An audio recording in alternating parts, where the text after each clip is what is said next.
Hello ನಮಸ್ಕಾರ. ನಾನಿವತ್ತು ಬಂದಿದ್ದೀನಿ ಇನ್ನೊಂದು ಹೊಸ ರೆಸಿಪಿಯೊಂದಿಗೆ. ನಾನಿವತ್ತು ಮಾಡ್ತಾ ಇರೋದು ಪ್ರಾನ್ಸ್ ಗೀ ರೋಸ್ಟ್. ಮಂಗಳೂರು ಶೈಲಿಯಲ್ಲಿ ಪ್ರಾನ್ಸ್ ಗೀ ರೋಸ್ಟ್ ಮಾಡೋದು ಹೇಗೆ ಅಂತ ನೋಡೋಣ.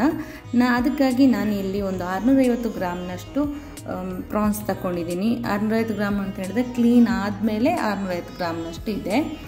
ಇದರಲ್ಲಿ ವೇಸ್ಟ್ ತುಂಬಾ ಇರುತ್ತಲ್ವ, ಇದು ಕ್ಲೀನ್ ಆದಮೇಲೆ ಇದು ವೆಯ್ಟ್ ಹೇಳ್ತಿರೋದು ನಾನು.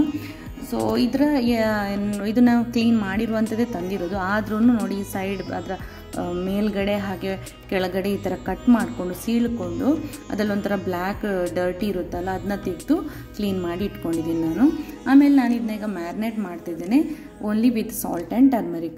ಸ್ವಲ್ಪ ಅರಿಶಿನ ಹಾಗೆ ಉಪ್ಪು ಹಾಕ್ಕೊಂಡು ನಾನು ಅದನ್ನ ಮ್ಯಾರಿನೇಟ್ ಮಾಡ್ಕೊಳ್ತಾ ಇದ್ದೀನಿ. ಮ್ಯಾರಿನೇಟ್ ಮಾಡ್ಕೊಂಡಾದ್ಮೇಲೆ ಇದನ್ನ ಸೈಡ್ಗೆ ಇಟ್ಬಿಡೋಣ. ನಾವು ಇದಕ್ಕೆ ಬೇಕಾದ ಮಸಾಲೆನ ರೆಡಿ ಮಾಡೋಣ. ನಾನಿಲ್ಲಿ ಒಂದು 10ರಿಂದ 12 ಕೆಂಪು ಮೆಣಸನ್ನು ಬಿಸಿನೀರಲ್ಲಿ ಸೋಕ್ ಮಾಡ್ತಾ ಇದ್ದೀನಿ. ಹಾಗೆ ಅದ್ರ ಜೊತೆ 2 ಟೀ ಸ್ಪೂನ್ನಷ್ಟು ಗೋಡಂಬಿ ಚೂರುಗಳನ್ನು ನೆನೆ ಹಾಕ್ತಾ ಇದ್ದೀನಿ. ನೀವು ಇಡೀ ಗೋಡಂಬಿನೇ ಯೂಸ್ ಮಾಡೋದಾದರೆ ಒಂದು 5ರಿಂದ 6 ಗೋಡಂಬಿಗಳನ್ನು ಅದರ ಜೊತೆ ನೀರಲ್ಲಿ ನೆನೆಸ್ಕೊಳ್ಳಿ. ಇದನ್ನ ಒಂದು 20ರಿಂದ 30 ನಿಮಿಷ ಹಾಗೆ ನೀರಲ್ಲಿ ಬಿಡಬೇಕು. ಅಷ್ಟರಲ್ಲಿ ನಾವು ಉಳಿದ ಸಾಮಗ್ರಿಗಳನ್ನು ಹುರಿದುಕೊಳ್ಳೋಣ. ಇಲ್ಲಿ ನಾನು ಒಂದು 3 ಟೇಬಲ್ ಸ್ಪೂನ್ನಷ್ಟು ಕೊತ್ತಂಬರಿ ತಗೊಂಡಿದ್ದೀನಿ. ಹಾಗೆ ಒಂದು ಅರ್ಧ ಟೀ ಸ್ಪೂನ್ನಷ್ಟು ಮೆಂತೆ ಕಾಳನ್ನು ತಗೊಳ್ತಾ ಇದ್ದೀನಿ. ಹಾಗೆ ಅರ್ಧ ಟೀ ಸ್ಪೂನ್ ಸಾಸಿವೆ ಮತ್ತು 1 ಟೀ ಸ್ಪೂನ್ನಷ್ಟು ಜೀರಿಗೆನ ತಗೊಂಡು ಇವೆಲ್ಲವುಗಳನ್ನು ಚೆನ್ನಾಗಿ ಹುರ್ಕೋಬೇಕು. ಇದನ್ನ ಲೋ ಫ್ಲೇಮಲ್ಲಿ ಚೆನ್ನಾಗಿ ಹುರ್ಕೋಬೇಕು. ಆಮೇಲೆ ಇದನ್ನ ಒಂದು ಸಣ್ಣ ಬೌಲಿಗೆ ತೆಗೆದುಬಿಡೋಣ.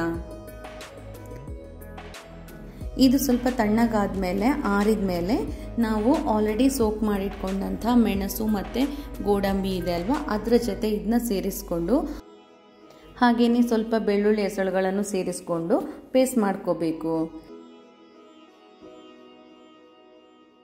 ನಾನಿಲ್ಲಿ ಒಂದು 4ರಿಂದ 5 ಹೆಸರು ಬೆಳ್ಳುಳ್ಳಿಯನ್ನು ಸೇರಿಸ್ಕೊಂಡಿದ್ದೀನಿ. ಹಾಗೆಯೇ ಇದಲ್ಲದೆ ಇದಕ್ಕೆ ಒಂಚೂರು ಹುಣಸೆ ಹುಳಿನೂ ಆ್ಯಡ್ ಮಾಡ್ಕೋಬೇಕು. ಒಂದು ಸಣ್ಣ ಗಾತ್ರದ ಹುಣಸೆ ಹುಳಿನೂ ಆ್ಯಡ್ ಮಾಡಿಕೊಂಡು ಇದನ್ನ ತುಂಬ ಚೆನ್ನಾಗಿ ಫೈನ್ ಪೇಸ್ಟಾಗಿ ರುಬ್ಕೊಳ್ಬೇಕು.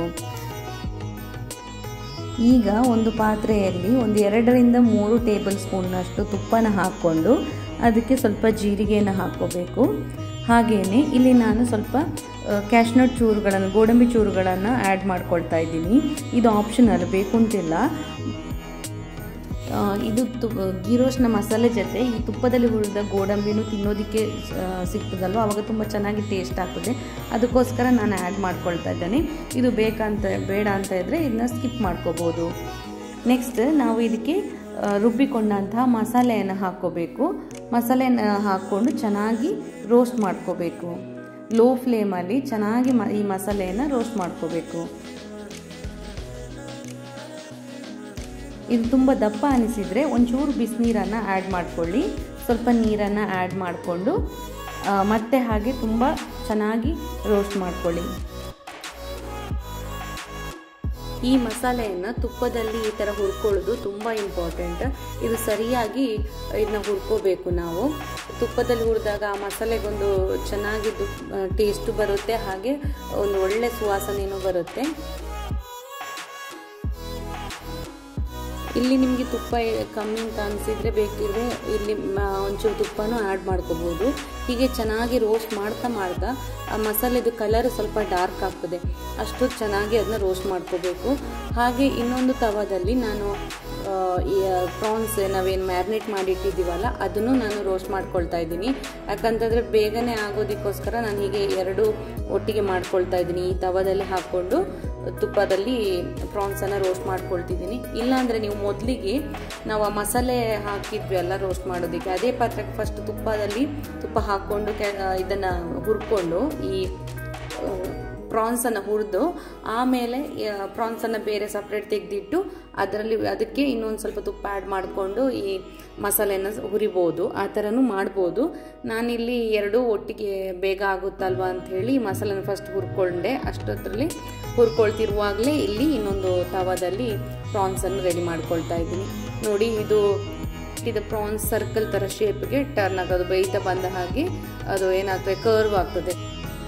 ಈಗ ಈ ಮಸಾಲೆಯಲ್ಲಿರೋ ನೀರಿನಂಶ ಎಲ್ಲ ಆವಿಯಾಗಿ ಇದು ಸ್ವಲ್ಪ ದಪ್ಪ ಆಗ್ತಾ ಬರ್ತದೆ ಮಸಾಲೆ. ನಾನಿಲ್ಲೇನು ಕಲರ್ ಆ್ಯಡ್ ಮಾಡಿಲ್ಲ. ನೀವು ರೆಸ್ಟೋರೆಂಟಲ್ಲಾದರೆ ಡಾರ್ಕ್ ಕಲರ್ ನೋಡ್ಬೋದು ಈ ಮಸಾಲೆ ಅಲ್ವಾ, ತುಂಬ ಡಾರ್ಕ್ ಇರುತ್ತೆ, ಸ್ವಲ್ಪ ಕಲರ್ ಆ್ಯಡ್ ಮಾಡ್ತಾರೆ. ನಾವೇನು ಕಲರ್ ಆ್ಯಡ್ ಮಾಡಿಲ್ಲ. ಜೊತೆಗೆ ನಾವು ಕ್ಯಾಶ್ನಟ್ಸ್ ಆ್ಯಡ್ ಮಾಡಿರೋದ್ರಿಂದ ಪೇಸ್ಟ್ ಮಾಡುವಾಗ ಕಲರ್ ಸ್ವಲ್ಪ ಇಲ್ಲಿ ಲೈಟಾಗಿ ಬಂದಿದೆ. ಸೊ ಈಗ ನಾವು ತುಪ್ಪದಲ್ಲಿ ಹುರಿದ ಪ್ರಾನ್ಸನ್ನು ಹಾಕ್ಕೊಂಡು ಮತ್ತೆ ಇದನ್ನ ಚೆನ್ನಾಗಿ ಮಿಕ್ಸ್ ಮಾಡ್ಕೋಬೇಕು. ಹಾಗೆ ಮಾಡ್ತಾ ಮಾಡ್ತಾ ನಾನು ಆಲ್ರೆಡಿ ಹೇಳಿದಾಗೆ ಮಸಾಲೆದು ಕಲರ್ ಒಂಚೂರು ಡಾರ್ಕ್ ಆಗ್ತಾ ಬರ್ತದೆ. ನೋಡಿ, ನೀವು ಇದರಲ್ಲಿ ನೋಡ್ಬೋದು ಫಸ್ಟ್ ಇದ್ದ ಕಲರ್ಗಿಂತ ಒಂಚೂರು ಡಾರ್ಕ್ ಆಗ್ತದೆ ಇದು. ಹಾಗೇನೆ ಸ್ವಲ್ಪ ಹೊತ್ತು ಮುಚ್ಚಳ ಮುಚ್ಚಿ ಲೋ ಫ್ಲೇಮಲ್ಲಿ ಬೇಯಿಸ್ಕೊಳ್ಳಿ.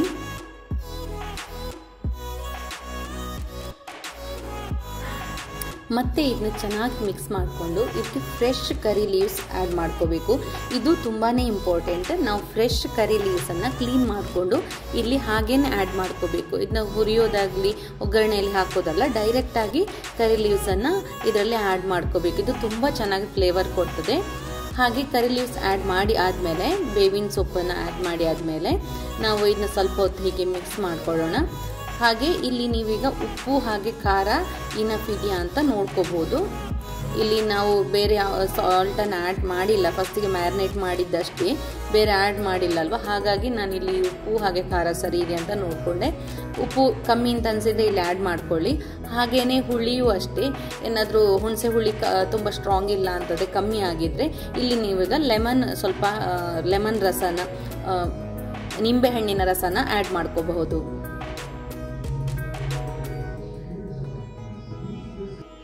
ಈ ರೀತಿ ನಿಂಬೆಹಣ್ಣಿನ ರಸನ ಆ್ಯಡ್ ಮಾಡಿಕೊಂಡು ಆದಮೇಲೆ ಇದನ್ನೊಮ್ಮೆ ಚೆನ್ನಾಗಿ ಮಿಕ್ಸ್ ಮಾಡಿಕೊಂಡು ಸ್ಟವನ್ನು ಆಫ್ ಮಾಡ್ಕೊಳ್ಳಿ. ಇದಕ್ಕೆ ಸ್ವಲ್ಪ ಕೊತ್ತಂಬರಿ ಸೊಪ್ಪನ್ನು ಉದುರಿಸಿಕೊಂಡು ಈಗ ಇದನ್ನ ಸರ್ವ್ ಮಾಡ್ಕೋಬಹುದು. ಇದು ನೀರು ದೋಸೆ ಜೊತೆ ತುಂಬ ಚೆನ್ನಾಗಿ ಆಗ್ತದೆ. ನೀರು ದೋಸೆ ಜೊತೆ ನೀವು ಸರ್ವ್ ಮಾಡ್ಕೋಬಹುದು ಅಥವಾ ಚಪಾತಿ ಪರಾಟದ ಜೊತೆನೂ ಇದನ್ನ ಸರ್ವ್ ಮಾಡ್ಕೋಬಹುದು. ಅದ್ರ ಜೊತೆನೂ ತುಂಬ ಟೇಸ್ಟಿ ಆಗ್ತದೆ. ಇದಲ್ಲದೆ ನಾವು ಇದನ್ನ ರೈಸ್ ಜೊತೆನೂ ಅನ್ನದ ಜೊತೆನೂ ಸೈಡ್ ಡಿಶ್ ಆಗಿ ತಗೋಬಹುದು. ಮಂಗಳೂರಿನಲ್ಲಂತೂ ಇದು ನೀರು ದೋಸೆ ಜೊತೆ ತುಂಬಾ ಫೇಮಸ್. ಒಂದು ಒಳ್ಳೆ ಕಾಂಬಿನೇಷನ್ ನೀರು ದೋಸೆ ಜೊತೆ. ಹಾಗೆ ಈ ಗೀ ರೋಸ್ಟನ್ನು ಪ್ರಾನ್ಸ್ ಅಲ್ಲದೆ ಚಿಕನ್ ಜೊತೆನೂ ಮಾಡ್ಬೋದು. ಅಂದರೆ ಚಿಕನ್ ಗೀ ರೋಸ್ಟ್ ಸಹ ಮಾಡಲಿಕ್ಕಾಗ್ತದೆ ಇದೇ ರೀತಿ. ಕೆಲವರಂತೂ ಫಿಶ್ ತಿನ್ನೋದಕ್ಕೆ ಇಷ್ಟ ಆಗಲ್ಲ, ಯಾಕಂದರೆ ಅದು ಒಂಥರ ಸ್ಮೆಲ್ ಬರುತ್ತೆ ಹೇಳ್ತಾರಲ್ಲ, ಅಂಥವರಿಗೂ ಈ ಥರ ಮಾಡಿಕೊಟ್ರೆ ಅವರು ಚೆನ್ನಾಗಿ ತಿನ್ಬೋದು ಅಂದ್ಕೊಳ್ತೀನಿ. ಯಾಕಂದ್ರೆ ಇದರಲ್ಲಿ ಒಂದು ಚೂರು ಫಿಶ್ದು ಸ್ಮೆಲ್ ಇರಲ್ಲ. ಇದು ತುಪ್ಪದಲ್ಲಿ ನಾವು ಫಿಶ್ನು ಹಾಗೆ ಪ್ರಾನ್ಸನ್ನು ತುಪ್ಪದಲ್ಲಿ ಹುರಿದುಕೊಂಡಿದ್ದೇವೆ. ಹಾಗೆ ಮಸಾಲೆಯನ್ನು ತುಪ್ಪದಲ್ಲಿ ಚೆನ್ನಾಗಿ ಹುರ್ಕೊಂಡಿರೋದ್ರಿಂದ ತುಪ್ಪದ ಒಂದು ಸುವಾಸನೆ ಹಾಗೆ ಟೇಸ್ಟು ಇರುತ್ತೆ. ಹಾಗೆ ಮಸಾಲೆಯನ್ನು ಅದರಲ್ಲಿ ಒಂದು ಹುರಿದುಕೊಂಡಿರೋದ್ರಿಂದ ತುಂಬಾ ಟೇಸ್ಟ್ ಆಗ್ತದೆ. ಈ ವಿಡಿಯೋ ನಿಮಗೆ ಇಷ್ಟ ಆಯಿತು ಅಂತ ಭಾವಿಸ್ತೀನಿ. ಇಷ್ಟ ಆಗಿದ್ದಲ್ಲಿ ಲೈಕ್ ಮಾಡಿ, ಶೇರ್ ಮಾಡಿ, ಕಮೆಂಟ್ ಮಾಡಿ. ಹಾಗೆ ಕೊನೆಯವರೆಗೆ ಈ ವಿಡಿಯೋವನ್ನು ನೋಡಿದ್ದಕ್ಕಾಗಿ ಧನ್ಯವಾದಗಳು.